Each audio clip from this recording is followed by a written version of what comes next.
Today, the city of Seward is a big fishing town. It's known for its beautiful bays, Mount Marathon, and sea life. It also has a rich history, one that began with the need for a railroad. Laurel, what made Seward a good place to set up shop? Well, in 1898, an official exploring party came into Resurrection Bay. Noticed there were 4 or 5 houses built along the shore, and then they reported that a railroad could be built from there up to Sunrise, which was a mining town at the time for gold, kind of close to where Hope is today. But there wasn't much interest in building a railroad then. But then in the early 1900s, someone came up with the idea of connecting the coast of Alaska to the interior with a railroad. And so a surveying and engineering party arrived in Resurrection Bay and disembarked from the Santa Ana steamship on August the 28th, 1903. You had brothers John and Frank Ballaine, who were representatives of the Alaska Central Railroad, along with a W.M. Whittlesey, who laid out the town. So you're saying the way Seward is laid out today was because of planning done in the early 1900s? That's right.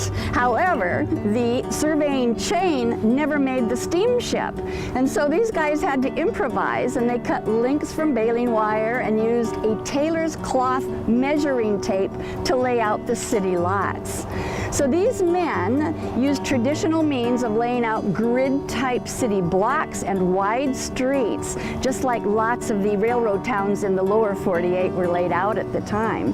And I think optimism must have been very high for this little town at the foot of Mount Marathon, because one of the first street names that they named was Millionaires Row, for all of the prospectors who were mining gold out of the creeks and streams. Of course, then they also named one of the streets Home Brew Alley for maybe another more obvious reason.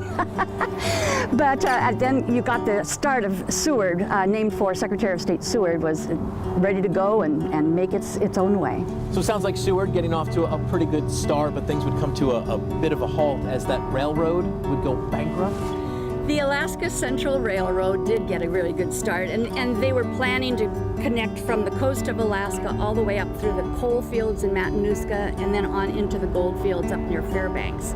And lots of railroad workers came into Seward. At one time, its population was 3,500. But in 1908, the railroad did go bankrupt. It reemerged in 1910 as the Northern Railroad and continued construction then of the single-track standard gauge line.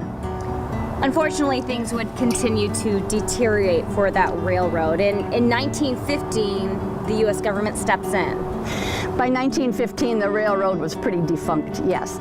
The U.S. government then chose Seward as its saltwater terminus for its Alaska Railroad, and construction then, as we know, went on to connect Seward up to Fairbanks and then birthed Anchorage along the way.